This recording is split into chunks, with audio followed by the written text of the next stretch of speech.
Hello plant lovers and welcome to my channel. Welcome back to those that are following me and welcome to those that are new here. Today's topic is going to be mainly about my Hoyas, what's happened, which new ones I have, but for the time being we're going to address the white elephant in the room, so just a moment. Now, here is my new humidity apparatus.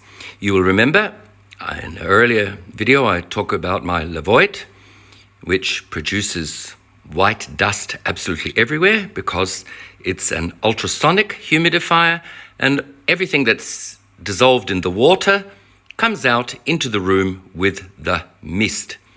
I've been doing a lot of cleaning inside cupboards, everywhere. Everything was covered in white. So I switched to this Smart Me rainforest humidifier, which is an evaporative humidifier. The very good thing about it is that I can fill it here, just pour water in this section, and I don't need to remove anything to fill it with water.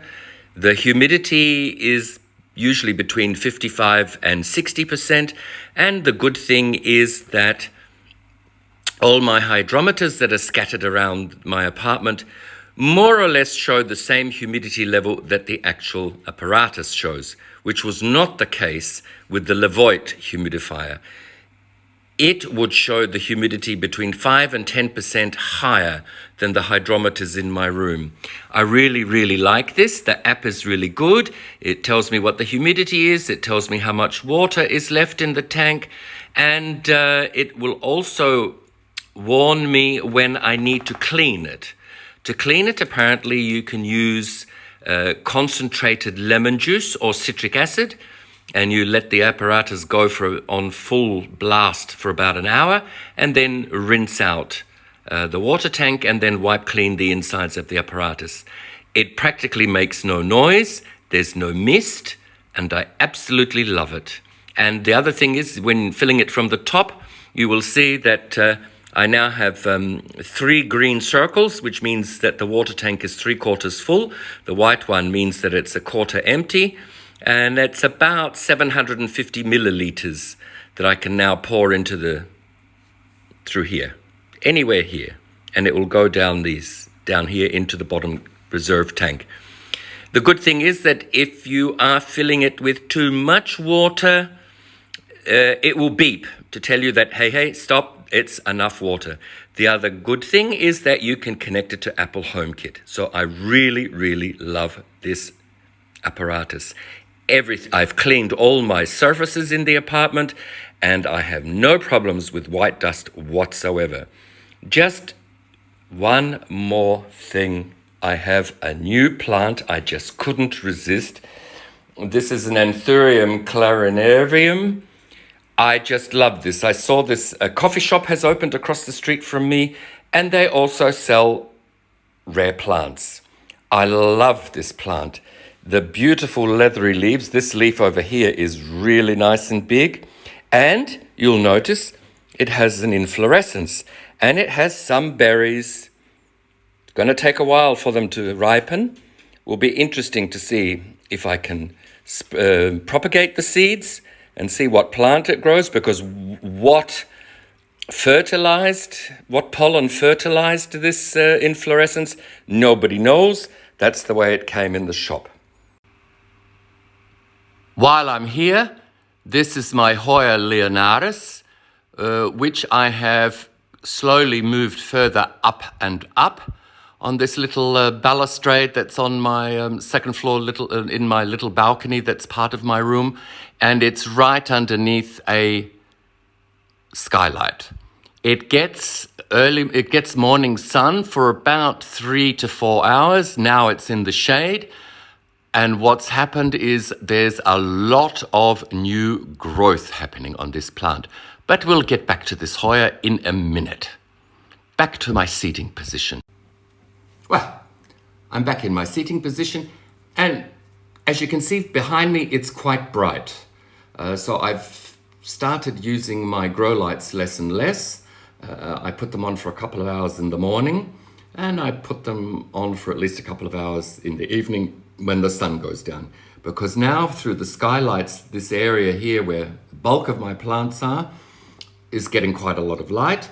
And I also have some of my plants on a south-facing window, and they're getting a lot of light. Couple of things. When I was talking about the Hoya linearis, it's a bit bold on top. Of course, up there, where it's getting a bit of sunshine, it's starting to send out new growths, but I do have some cuttings in water that have rooted. I'm just waiting for the roots to get a little bit bigger and send out some secondary roots, and then I'll pop them in the pot that's up there so that I can have a bushier plant at the top. So I can have more hair on the top because it's a bit bold at the moment. Couple of other cuttings that I've done. You might remember I showed you my Ficus umbellata, where most of the leaves fell off the two stems that were in the pot, and I was left basically with two grow points at the top of the stems, and I think each plant had one or two leaves. I've also chopped the plant and put the tops in water. These are the two tops that I chopped off, and look, tons and tons of happy, healthy roots. The tops, the growth points are pushing out leaves. My prop bottles are usually next to my north-facing window, so they don't get any direct sunlight, they just get bright light. So these are about ready to be potted up. So I'm really happy with this. And the two stems on the Ficus umbellata, each one has sprouted 3 growth points. For the moment, on each of the two stems, each stem, the top 2 new growth points have already put out 2 or 3 leaves. The third growth point on each of the stems is nice and green, but nothing's happening. But it doesn't matter. I'll be quite happy if each of the main stems puts out 2 new stems. I also did the same. I chopped the top off my Ficus tineki, trying to encourage it. It is putting out roots, but very slowly. The point where I chopped the top, yes, it has produced a new growth point, and there appears to be a second growth point forming if I go one leaf down. Now, Hoyas. You remember my poor old Hoya callistophylla that was planted in coconut husks, and I had to rip the husks off, and I found that I had 2 little plants in there because it stopped growing for me, so I had to do something. And I've had it in my prop box for the last 2 months, and I have 2 cuttings in this. One of the cuttings that had only 1 leaf, that when I first got this plant, it put out 1 new leaf and then did absolutely nothing. It is now sending out a tiny little new leaf. My other cutting, which had, when I received it, 2 leaves, one of the leaves went yellow and fell off.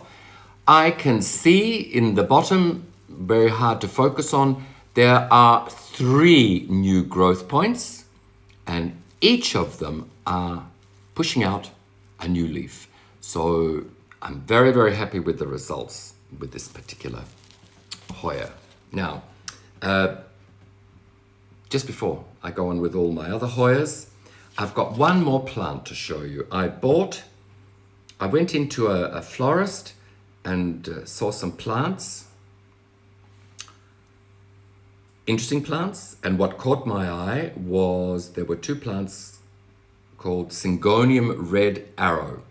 Now, I believe that this plant is classified as quite rare, but I think it's rare not because you can't get it, it's just that it's difficult to find. Not everybody stocks it, but the underside of the leaves are just absolutely perfect, beautiful red. It has 2 vines hanging down, which have produced a couple new leaves in the 1 week that I've had it, And one vine here growing straight up, also pushing out, you can just see, a new leaf. Now I'm going to chop these two vines and root them in water and put them back in the top here to fill in the pot. It's hanging up quite high under a skylight, but doesn't get any direct sun, but quite bright light. And it seems to be doing quite well. If in the week to 10 days that I've had it, it's put out 3 new leaves. So let's get back to Hoyas. You might remember my Hoya pubicalyx. I have this beautiful pot that I got from IKEA. It hangs up very nicely. I think it's a pubicalyx pink silver, but I really need to see the flowers. It is pushing out new tendrils. I did find 3 mealybugs on it. And what I used for my mealybugs, I love spearing them. I've got this little instrument here. I don't know, it came in some sort of face care kit with all these sorts of strange implements, but I love this pointy spot. It's perfect for finding the mealybugs in between all the little crevices and then spearing them and pulling them out and then wiping the spot they were on with alcohol. But it's growing well. All the new leaves that come out are green. They don't start off red and then change into green. No, they are green. And lots and lots and lots of splash. Beautiful, beautiful, beautiful. So he's doing really well. No flowers. My Hoya carrii cutting that I bought locally. Well, this is it. It's done nothing. It's alive. It's got a very strong root system because I can't pull it out of the soil. It's hanging in a south-facing window. I'm hopeful that with all the extra sun that we're getting now, there is a sort of two little swellings that might be some new growth points, or it might be sending out some new tendrils. But it's alive, and I've got hopes for it. Yes. Now, you might remember my Hoya australis, my poor Hoya australis. I'll just give me a second. I have to get it because it's in a different spot. That had root rot. My fault for overwatering it. Okay, just before I get the plant. If you're leaning towards overwatering your plants, first thing I suggest is you get rid of your watering can. Because it's so tempting. Water it, I'll just give it a bit of more. I've switched. I'm watering it with this little container, which I think I got with my steam iron. Perfect. For most of the plants, half a cup, if it's a larger plant, a full cup of water, and that's it. No extras. No, just that little bit more, because that little bit more is probably what gave my Hoya australis Lisa root rot. But all was not lost. It's in this little thing here, which I got from IKEA, and it's alive and well. It had 2 cuttings. This particular cutting was the worst affected by root rot. 2/3 of the leaves just went mushy and dropped off. The rest of the leaves survived. All the leaves on both of the cuttings are perky. And this particular one, the one that was worst off, is pushing out a new growth point. So I have saved my australis Lisa. I can't actually see any, oh yes I can. I can see one root in the perlite, but I'm just going to keep it under this glass until it perks up completely, and try not to overwater it, because as I am from Australia, any plant that I'm growing here that's from Australia reminds me of home. So that's my Hoya australis Lisa. Hooray, hooray, hooray. I have saved it. I have saved it. And now when I do take for my cuttings, I just wanted to show you This is a local product. It's a local product. It's probably not available anywhere. It's called Baltic Bio Gold. It stimulates growth. It stimulates a plant to produce a very strong root system. It helps with its drawing in of all the minerals and vitamins from the soil and from the fertilizers. And it gives the plant some resistance to not the best growing conditions, but it smells a little bit because it's bio, but it's called Baltic Bio Gold. Love it. I'm sure there are other products in all over the world that are very similar. And I always put a few drops in my propagation water, and the plants seem to love it. I've never had any problems with plants that I've tried to root in water. So it's wonderful. For me, it's a wonderful product, but it's not available anywhere. While we're talking about products, let me tell you, I see quite often on YouTube, people are always looking for hooks. These hooks are just wonderful, absolutely wonderful. A little bit narrower here, a little bit wider here, perfect for hanging plants. Don't have to order them from anywhere and have them sent in. Try your big box store. Try your hardware store. You will find hooks like these where you buy your kitchen furniture. And they're usually for, it's like a stainless steel pole that you can put on the wall under your cupboards in the kitchen, and put all these hooks on and attach various kitchen utensils to those hooks. So have a look in a hardware store or in a big box store where you find, kitchen taps and bits and pieces and doorknobs and all these things. And I'm sure you'll find packets of hooks very similar to these. Don't have to order them in anywhere. They're not sharp. You have no problems. You're not going to cut your fingers or whatever. Wonderful, wonderful. Quick backtrack to my Syngonium red arrow. I repotted it after a week. And when I took it out of its nursery pot, I was flabbergasted. It was growing in a plastic plug.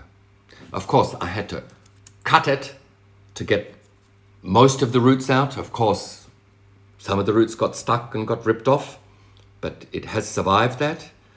But I'm just, up to here with growers that put their little plants with this plastic netting around them into a nursery pot, grow on their plants and sell them, because these little things really restrict the roots from freely moving through the soil.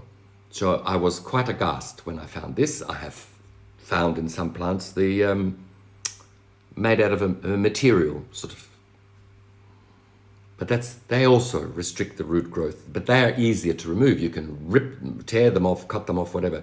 But this plastic hard pot, it just drives me insane when I find these. A new Hoya that I have is, now I'm not really sure about this Hoya, what it's called. It's a rescue plant. You can see it's got lovely, lovely little leaves. You can't really see. They're very, very silver. See, silver? And I'm not really sure whether it's a Hoya lucanosa silver or a Hoya croniana super silver. I think I have to wait until it flowers. The interesting thing is, when I replanted it, there are 4 cuttings in the pot, but one of them, and it seems to, is pure green with a tiny, tiny little bit of splash. Tiny, tiny bit of splash on the leaves, but it's pure green. So I don't know if it's the same type of plant, just the green version, because the others all have beautiful silvery leaves. And I have this plant hanging from my southern window, next to my southern window. So if anybody's got any ideas whether it's a lucanosa silver or a croniana super silver, let me know. And is this just the green form of the silver form? I don't know. But I'm going to let it grow once, because it's got lots and lots of aerial roots. Lots and lots of aerial roots, you can see there. I'm going to chop it back, the silver ones and one of the green ones, and what I'll do is I will pot up the silver ones with the silver cuttings that are already there, and I'll transfer the old green one in its own little pot so it can be a green version. I don't want them to mix with each other. And I have one more little Hoya that I have rescued, and it's a Hoya Waiatii. It's a little bit battered. It's the all green version with the dark purple or the black edges. I don't know if you can see the black edges on these things, but they've all got black edges. It's put out 1 or 2 new leaves, no new vines, but it's not in a very good state. It's a bit battered, but it's quite good. It's quite good. I quite like it. It's hanging in my kitchen window, which faces north. So I don't know whether I should move it and have it hanging south so it gets some sun. But it is growing. It is putting out some new leaves from time to time. And I'm really hopeful for new vines with new leaves to cover up, because look, it's been battered, but I saved it from the compost bin. It wasn't expensive. It looks nice when you look at it from a distance. I think it looks quite good. It's just when you get up close that you notice that it's a little bit battered. But yes, it's doing well. It was a pain with my cloth to clean down every single leaf because it was very, very dusty. And when they're all sort of clumped up in here, it was a bit of a task, but we want photosynthesis. And if we want our plants to have good photosynthesis, we need the leaves to be clean, free of dust. So that's my Hoya collection for now. And guess what? Spoiler alert. Today I ordered 4 new Hoya cuttings from a dealer in Finland. And I did see that they threw into my order a free gift of a cutting of another Australian Hoya, which I've never heard of. But we'll get to those when I get them, because I'm going to have to root them. So today being Saturday, Easter Saturday, just after midday, the sun is shining, it's reasonably warm outside. I wish you all the best for this weekend. Whatever your beliefs may be, enjoy the weekend. For most places, it's a long weekend, so be safe, take care, and until next time, ciao.